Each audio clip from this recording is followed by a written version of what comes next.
Hey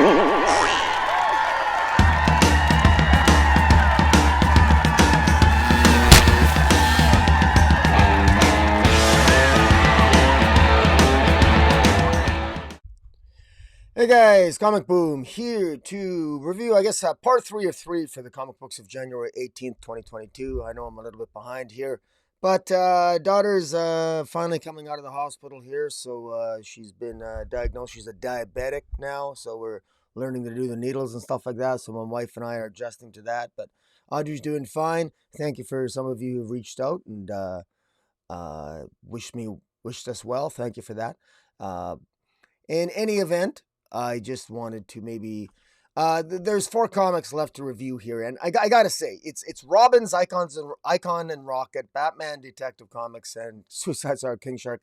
I gotta tell you, I'm probably not gonna say much. I'm probably not gonna review Robin's. I decide it's just I'm just not interested in it, and I just, you know, it's sometimes when there's so many comics in a week.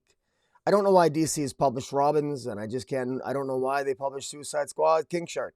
I mean, I can guess why, but it's just any event. But the ones that are worthy of a review are Batman Detective Comics and Icon and Rocket, both really good, and I definitely worth getting into.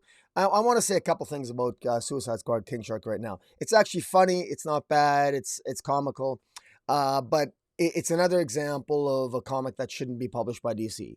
You've got when you don't have a Hawkman comic. Come on, why are you putting out King Shark? You don't have an actual Arthur Curry Aquaman. There are so many comic books that you could be putting out, and you're making decisions like that. But I guess Suicide Squad King Shark, probably they chose that because they were hoping that the Suicide Squad movie would probably be more successful. And so they put that out. Having said that, Tim Seeley is doing a good job on Suicide Squad King Shark. It's funny enough, I guess. It's funny enough. So I did do a thumbnail for it. So there you go, Suicide Squad King Shark number 5 of 6. Is there much to say about Suicide Squad? Actually, there is one funny scene in Suicide Squad King Shark. The funny scene is Nanu actually shits out the essence of Gentleman's Ghost, poops him up, shits him out in the bathroom. I kid you not. So Nanu, the killer, the King Shark, shits out the soul essence of the Gentleman's Ghost, shits him out in a toilet scene. So that was funny. There were some funny moments here. Vic, the Defacer, she struggles with telling Nanu King Shark the truth. That namely, she's there to sort of set him up to lose against against the Man King. Basically, King Shark defeats Prince Nematode, and Man King defeats some other creature, and so now it's King Shark versus Man King for all the marbles, and that's really how it ends. And it really ends with Man King being sort of possessed, and then it'll conclude in issue 6. So, again, it's entertaining. It's one of those things where it feels like it's really been stretched out for 6 issues, but for fans of King Shark or whatever, and fans of Amanda Waller and Suicide Squad, it's definitely worth getting. I am getting the whole series, but it's one of those things where it's like, it builds on the history of King Shark, so it's not bad. Tim Seeley, I don't want to say anything bad about Tim Seeley about his writing on it. I think he does a good job with it. It's funny. It's funny enough. It's entertaining. It's just, I don't know how much of a market there is for it, but it's just sad the way the state of comic books is right now. DC, I think, really needs to be focusing on its bigger ticket players, and it's not doing that. DC right now is, I don't know, man. With that Dan Cherry leaving, who didn't do anything for DC anyway other than Batman Fortnite, whoop-de-doo, in terms of developing the actual characters. What's Jim Lee, what are you doing? Marie Javins, what are you doing? Do you have a game plan? Trial of the Amazons, Aquaman, isn't much of a game plan. But now we're going to get Death of the Justice League. Like, I don't know. It's just really seems like we've been here before. But hey, Joshua Williamson, at least Joshua Williamson, man, I know you're doing a good job on Justice League Incarnate, on Robbins. I think you have some passion for the comics, and I like the direction of Flash. Jeremy Adams is passionate. I love the Flash, and I'm really enjoying Suicide Squad. And I am enjoying Newbie in the Amazons, and I hope Trial of the Amazons goes somewhere. So we'll see. Hopefully, Justice League, the Death of Justice League coming out will be interesting and fun. But we're gonna have to wait and see. We're gonna have to wait and see because I'm not really sure what to expect from all of it. But in any event, let's get into one of the one of the more interesting comic books this week, Batman Detective Comics, issue 1049. This is let's get right into it here. I'm going to bring it up on the screen. Yeah. This continues the story of Arkham Tower. Because remember, we've got this mysterious Dr. Ware. Then this Dr. Ware is seems to have this cure-all for all the inmates in Arkham Tower. And starts off here, this issue starts off with Dr. Meridian Chase basically interviewing or counseling Ava Volshin. Ava Volshin is one of the inmates there, one of the patients. She's crazy. She had earlier had attacked. She was apprehended by Batwoman. She's clearly off her rocker. She's telling Dr. Meridian Chase about her visions, about a violent movie that she had watched, and she doesn't remember the whole thing, but she wouldn't, we the reader are given the images thanks to the gorgeous art of Ivan Reis. We're given beautiful images of the horrible things that Anna Volshin is actually seeing in her mind, and yet despite all this violence and horror that Anna Volshin sees in her mind, she comes across as so calm and collective when she's talking to Dr. Meridian. And this is, it's disturbing because it's clear here that what's happening is that a lot of the inmates of Arkham Tower, they're clearly something else is going on in their heads. And yet, despite the violent thoughts that are going on in their heads, in terms of their actual physical behavior, they seem to be acting calm and they seem to be verbally expressing themselves in calm, collective ways. So they appear to be very sane. And it's disturbing because every now and then, Ivan Reis, through his art, he's giving us the images of what's going on in these inmates' heads. So we know that they're not normal. But for some reason, what they're thinking in their mind, they're not playing out physically. So something is going on here. And so clearly, the drugs, it can't be drugs that are doing this. There are other forces at play. Because if they're taking drugs, I strongly suspect that there's a nefarious force at play, possibly another metahuman involved that is forcing these inmates to act against their psychotic nature, so to speak. And because something's not adding up. There's a couple of theories I have, but I don't want to. I'm not even gonna say them. I don't want to ruin it for people. But in any event, Dr. Meridian Chase is there because she wants to make sure that all this stuff is on the up and up. And Dr. Meridian talks to Dr. Frau. Now, Dr. Frau is actually Batwoman who's undercover. And Dr. Frau is this redhead, and she's there undercover, essentially to see what's going on because she suspects that something is amiss. And they know that the Huntress went undercover. Helena Bertinelli went undercover as a patient in Arkham Tower. And Dr. Frau is there, and it's clear that when Kate, undercover as Dr. Frau, gets there, she can't go to the top floor because that's where Dr. Ware is, and that's off limits. But Dr. Meridian and Batwoman, essentially Dr. Frau, go out for lunch, and Dr. Meridian probably overshares some information, and Dr. Meridian basically says,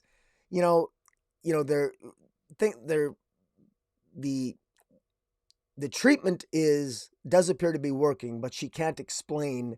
And then she trails off and she realizes she doesn't want to say it. But she's unsure of is that she doesn't know why it's working. She doesn't know why this treatment shouldn't be working the way it does. The treatment does appear to be working, but she can't explain why it's working. Probably because the drug cocktails that they're giving the inmates are probably not particularly new or experimental. And so why are they working?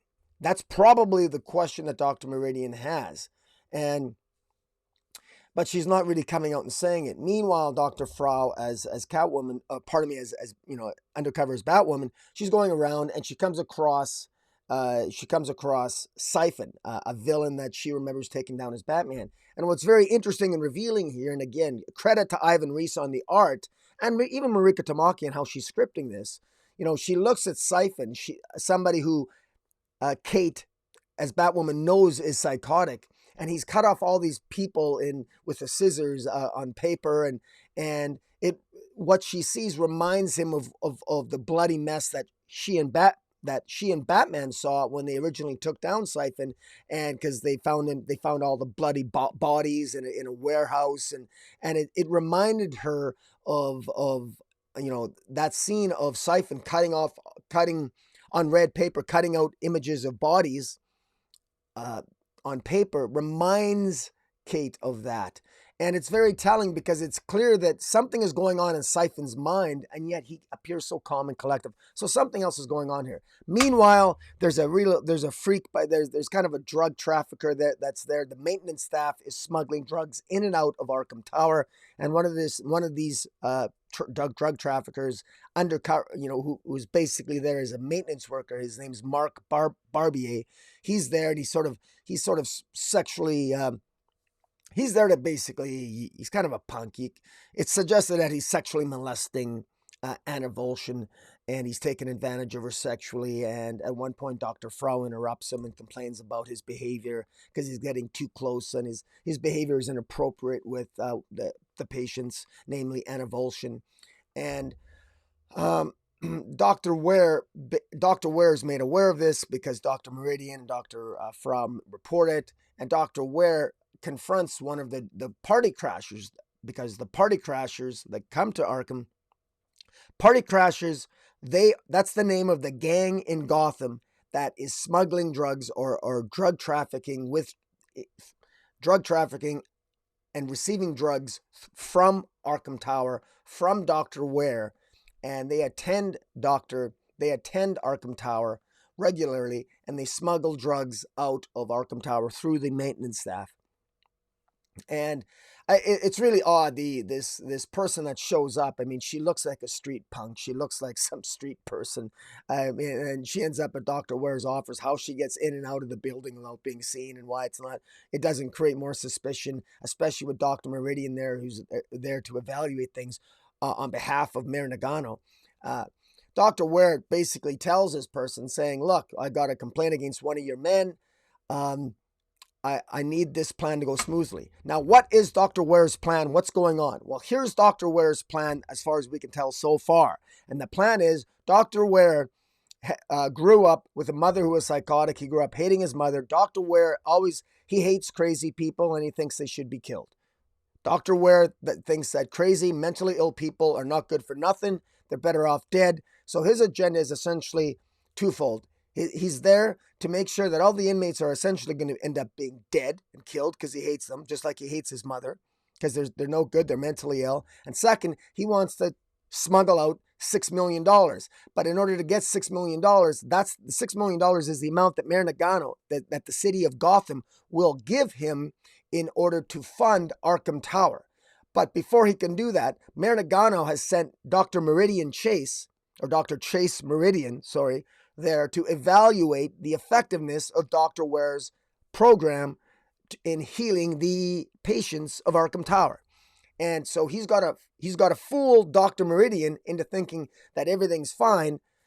Then once Mayor Nakano releases the money and the funding, he will take the money, take off with the money, and presumably, I guess, kill all the inmates of Arkham Asylum. So this is Dr. Ware. Dr. Ware is clearly an evil, nefarious plan on his part. He doesn't give a rat's ass about any of the patients, about the drug. He's there. He's making money on the side with the drug trafficking, and he also wants to basically abscond with $6 million worth of money that the city of Gotham will entrust to him. That's basically the master plan at this point. Now, it still doesn't explain, however, why are the drugs working so well on the inmates? There must be another force. There's another person at play or another nefarious force at play that is helping him control the inmates. And so the question becomes, what villains in the DC universe have the ability to control emotions? And I think you know where I'm going with this. And I think you can maybe figure out who the possible culprits are as to who could that be working in conjunction with Dr. Ware. I have a sneaking suspicion I know who it could be. I've got it narrowed down to a few, because how many villains really have an ability to control emotions? I think it's a limited number. In any event, I'm going to throw that out there, and you guys can let me know who you think might be controlling some of the emotions and working with Dr. Ware here, or working behind the scenes. I think it's interesting. And I could be 100% wrong, but we shall see. All right, so now Batgirl gets in on the act, or Cassandra Cain, along with Oracle. They're tracing the people that are going in and out, the party crashers that are going in and out of Arkham Tower. Meanwhile, Batwoman, Dr. Frau, giving up, then leaves Arkham Tower, goes back, because that's actually really Batwoman. She goes back as Catwoman, sneaks into the Huntress's room. Now, this is where it gets interesting. Now, the Huntress, she's there to essentially, basically is there to basically get her out. She's asking her, we need to leave together, or you check out now. But the Huntress isn't checking out, and that's really disturbing. Why is the Huntress staying there? Now, this is another clue that it's not drug related, because if it was just drug related, if it was just something that was treated an aspect of her mind, it's something that, you would think that the Huntress, that Helena would still have some grasp on her mind, and that she would leave with Batwoman. But she doesn't. Not only does Helena not leave, but she triggers, she actually triggers an alarm, or at least that's what Batwoman suspects, that maybe Helena herself triggered the alarm, and yet Helena's wondered if maybe Batwoman did. But that doesn't really seem to be the case. Batwoman's instinct tells her that she thinks that maybe Helena herself maybe triggered something. Did Huntress do something from her room? So if the Huntress is, it would make sense that the Huntress's mind is being controlled by someone. And that this isn't just good behavior. This isn't just a drug treatment, that somebody is actually controlling the behavior of the patients. So this is about mind control, not just about manipulation of emotions, but mind control. So what villains in the DC universe have mind control capabilities or emotional manipulation powers? Ask yourself that question, Google it, and come up with who might be behind this, because I think Marika Tamaki here might be thinking a little bit outside the box. So I find this interesting. So in any event, so Batwoman basically takes off then, and there's this big conversation with Nightwing, and Nightwing is basically saying exactly what I've been saying here. How are they keeping these inmates in line? What is the tower doing that Arkham Asylum wasn't? Like Arkham wasn't drugging patients, but now it's working? Give me a break. So clearly, Dick Grayson is asking the right questions here. He's saying, he's rightly cynical, saying this is horseshit. Something is up, and we don't know what it is, but we got to get in there and find out what it is. And then, of course, what's interesting is that it ends, Anna Volshin, it ends with this Mark guy, this maintenance drug trafficker, party crasher coming in, clearly wanting to probably, do something sexual with her and inappropriate. But she turns on him, freaks, and he just screams. So Anna Volshin looks like kills Mark, kills this Mark guy, at least we can assume. Meanwhile, Helena Bertinelli in her room is saying no, clearly something, she's struggling psychologically as well. So again, it does appear as if somebody is controlling the behavior. An outside force is controlling the behavior of these patients, of Anna Volshin, of Helena Bertinelli. And there's, at a minimum, there's some degree of mind control and emotional manipulation that's going on here that has nothing to do with drugs. And that's what I find the most fascinating about this. And now, who could it be? I'm going to let you guys tell me in the chat of who you think maybe could be the individuals that are behind all of this.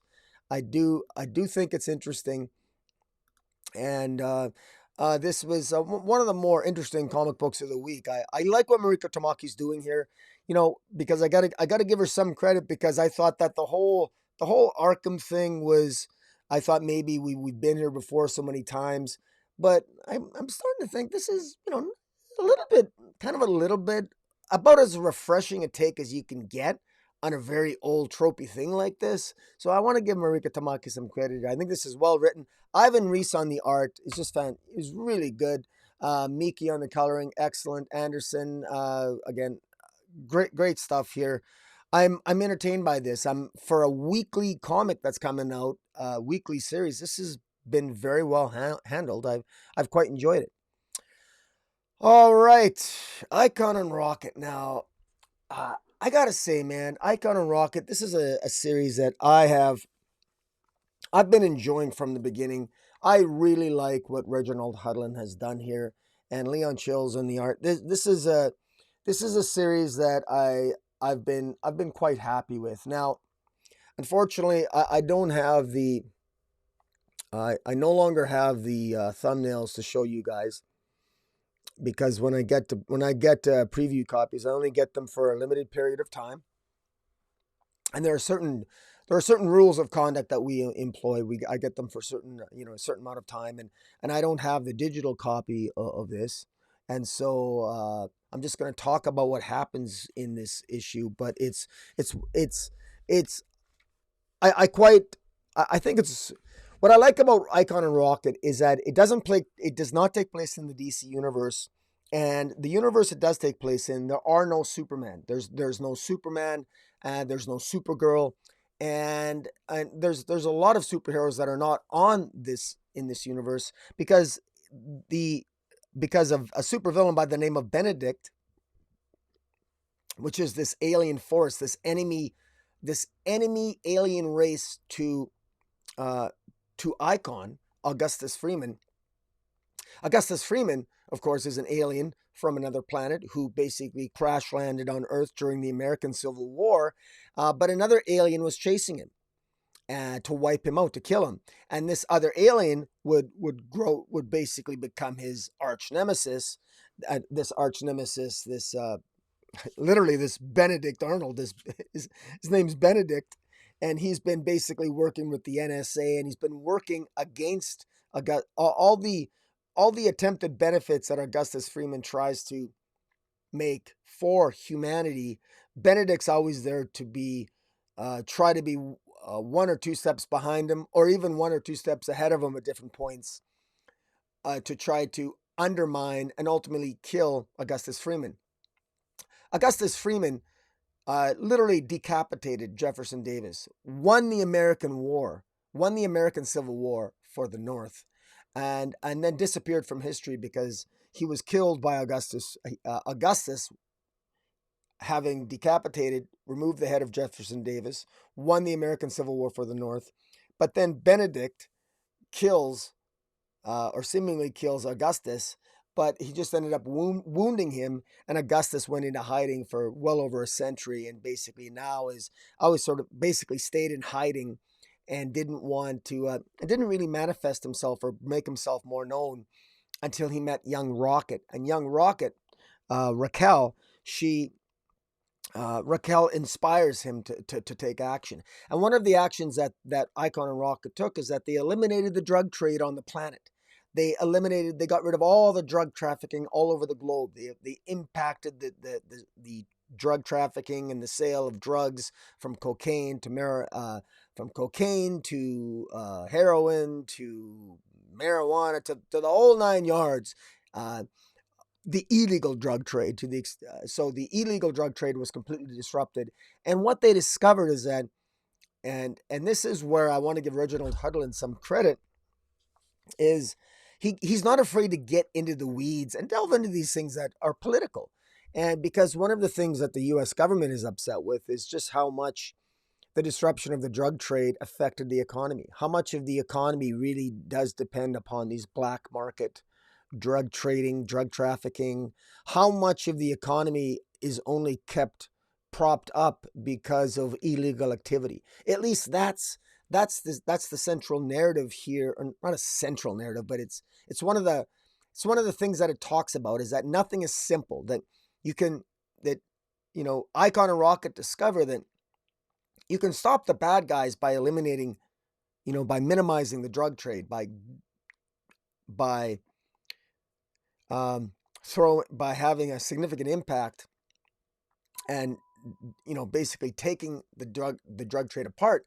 But there's consequences that flow from that, and one of the consequences is that there are people that will die, because the people who are addicted and need these drugs, they're going to die because they can't be they can't be weaned, they can't be they can't, if they can't go cold turkey, they need to be weaned off these drugs slowly. And so a lot of people are dying because of the abrupt disruption to the drug trade. So much is um, so much is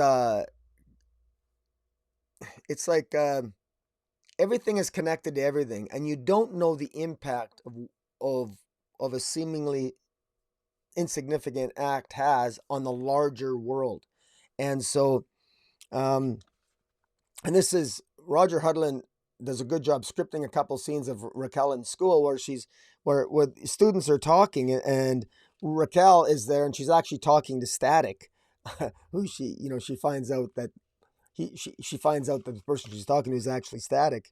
And they find out that the there's a debate they have in school that ordinary people are quitting their jobs because they can't numb their pain through the use of drugs, and so they have increased anxiety, and they have increased stress because they don't have drugs to take to deal with their stresses. The negative consequences of the drug supply. People are overdosing on other drugs because they can't get their hard stuff. They're overdosing on other drugs that they're not familiar with in a vain attempt to get high. So it's one of these things where the best intentions, right? The best intentions, yeah, you might be successful, but be very carefully that you know, be careful, be mindful of what you get, because be careful what you wish for, because you might get it. And there's that. So suddenly Icon and Rocket realize that, the world doesn't seem to be paying. The world is looking at, there's a backlash. I mean, they've done all this good, and yet there's a backlash against the idea of eliminating the drug trade. And then of course the NSA wants to take out Augustus Foreman. They want to take out Icon. And Icon knows this. So Icon approaches he actually approaches an NSA agent, Miss Baker, and he's quite intimidating to her. And what I like about how Icon is scripted here is that he's like Batman and Superman rolled into one. He basically threatens Miss Baker. Like he's not like Superman. He's got no, because in fact in this world, Benedict killed a young Kal-El, killed Superman in his crib, basically. Killed. In fact, they even said Benedict has 4 confirmed alien kills. He killed the last Kryptonian. He killed I think another Kryptonian. So I'm assuming he killed Supergirl. I'm even guessing he killed Martian Manhunter. So, and there's a 4th one that they don't name. So it's interesting. So this Benedict. So this story takes place. I mean, the Milestone universe. What I find fascinating about it is that it takes place in a universe that could potentially have been a hybrid DC universe, but it really actually isn't. And it's because of the villain here has gotten away with so much, because this alien villain has essentially wiped out potential alien superheroes from being on Earth, which essentially is that makes up a good part of the mainstream DC universe. And so it's interesting that the only real alien superhero here is Icon. And Icon wants to Icon can do a lot of good, but the problem is that the NSA, the world leaders, see, Icon is not like Superman. Superman who sits back and And let me just shit on Superman for a second. Okay, I love Superman. Okay, but let's face it, Superman is a rule follower. Superman generally respects territorial boundaries. He won't go into another country and Superman won't go into another country and help starving children. He doesn't do that. Why? Because that's interfering with the territorial integrity boundaries of another planet. That's interfering with sovereignty. Superman generally respects the declarations of the United Nations, right? Superman doesn't get himself involved in civil wars of, let's say, the Middle East. He lets other countries handle their own problems, even though he probably shouldn't. Not if he was someone who actually stood for justice. But let's be honest, Superman. And again, I'm going to say something. As I said, it's a little bit of a rant here, and I'm not, you know, it's comic books. I get it, but just bear with me. I'm in. It's very important to understand the difference between Icon and Superman. And there's a lot of things to respect more about Icon than Superman in the way Icon approaches things. But there's also a lot that you can criticize about Icon over Superman, depending on where you lie in the following debate. Superman does not fight. Superman purportedly fights for injustice, but he actually doesn't. What Superman actually does is fight crime. Superman rescues cats out of trees, and he rescues people from burning fires, and he battles supervillains. Good for you, Superman. But he doesn't actually address the larger issues of the drug trade. You would never see Superman do what Icon and Rocket did. Actually go and interfere with the if another country is engaging in criminal activities like the drug trade, Icon Rocket will take them out and stop it. End of story.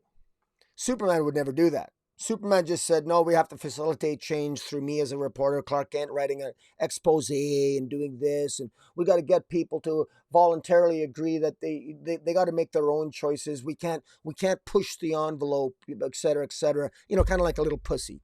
That's Superman. Icon is different, saying, no, when I tell you that you're not doing drugs anymore, I mean you're not dealing drugs anymore because I'm going to stop you. And that will even involve having to kill some of you. So, yeah, of course I'll kill some of you if I have to. It'll be a last resort. But no, yeah. Omelets and eggs, people. Omelets and eggs. That's Icon and Rocket. That's what I like about this series is that Icon and Rocket are not afraid to crack some eggs to make some omelets because they know it has to be done. And they do so, and they would rather deal with the consequences of that than do nothing, which is what Superman does. Superman does nothing. Now, Superman does nothing. Maybe John Kent will actually do something in the pages of Superman, Son of Kal-El. We'll have to, you can read that series and see. But anyways, you get my point. So what I like about this series so much with Icon and Rocket is that Icon isn't afraid to do what needs to be done. But he's pissing off the governments by doing this. And the governments then are hiring this Benedict, this alien who has his own agenda, to try to find Augustus Freeman and to take him out. And of course, the NSA, for example, really wants, the NSA wants Icon to stop doing what he's doing. And they sort of always had an agreement. They had an unwritten agreement, the NSA and Icon. Icon wouldn't get involved. The NSA knew of Icon's existence for over 100 years or whatever the U.S. government did. But basically, Icon sort of knew his place, right? But now that Icon's had enough. He said, enough of this horse shit, Icon went into hiding to heal and everything else after the Civil War. After he was supposedly killed, he was impaled by Benedict. But that has been, now he's come out of the woodwork and he's decided, because he's inspired by Raquel, Rocket, he said, no, let's try to actually facilitate meaningful world change. And that's what they're doing. And what I like, again, what Reginald Hudlin is doing is that Reginald Hudlin is dealing with the consequences of this. He's acknowledging that, you know what, you can't just stop the drug trade and expect that everything's going to be roses, right? You can't just impose your will and change things and stop the bad guys just because unless you actually change the system, unless the people actually choose to change the way they do things, things aren't going to be for the better. So this is a far more interesting and realistic approach. And frankly, I wish they would do more of this in the DC universe. I think it's infinitely more interesting. And I really give a lot of credit to Reginald Hudlin here for this. And Leon Chills and Doug Braithwaite, I mean, a great, uh, and Andrew Curry, Brad Anderson, great creative team here. Art's really good. I'm really enjoying this series. This is very good. And I should say, Augustus Freeman, Icon, he confronts this Miss Baker, who's an NSA agent. He basically tells her, he threatens him and said, look, uh, uh, you know, basically stay out of my way. Get out of my way. I'm doing what I'm doing. Stay out of my way. There's nothing you can do about it. I will go through you if I have to. I mean, he's not, and he's basically, I mean, this is a lethal threat. He's threatening a woman. Now, maybe in his heart of hearts, maybe that's just his Batman, and he's trying to be more bravado than he actually is, because Icon does not go out of his way to kill, but he's not afraid to do it if he has to. But I like the fact that he's not a pushover. He's not a pussy. He's more Batman than Superman, and that's what I like. And he's dare I say, maybe he's more John Kent than Kal-El, but he's more aggressive. He's far more interesting as Superman than Superman. He's more interesting than Kal-El, and he's more interesting than John Kent. So I'm really enjoying this. Augustus Freeman also in this issue went on a date with Ziamora, uh, and they're getting closer. So he's sort of breaking out of his shell a little bit. But this series is a blast. I'm really enjoying this. It's clearly this isn't just, Icon of Rocket is not just one of my favorite milestone returns comics. It's one of my favorite DC comics, period. It's that much fun. It's interesting.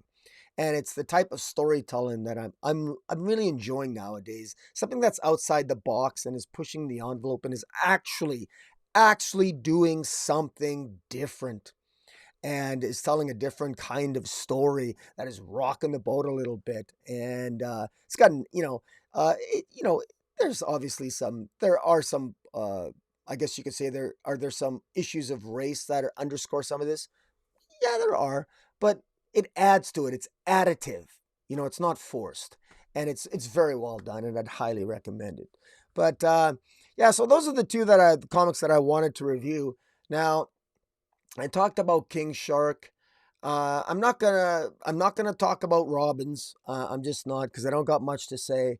But the more I think of Robbins, and the more I see covers like this, and again, you know, four white guys, four Robins, it makes you realize just how little they thought outside the box for all those years. But in any event, um, again, I skim read this, and for the life of me, let me put it to you this way: I skim read it, and then I tried reading it more. I love the cover here, but uh, I for the life of me, I can't remember it. I just can't remember much, and that's not a good sign. It's just not a good sign.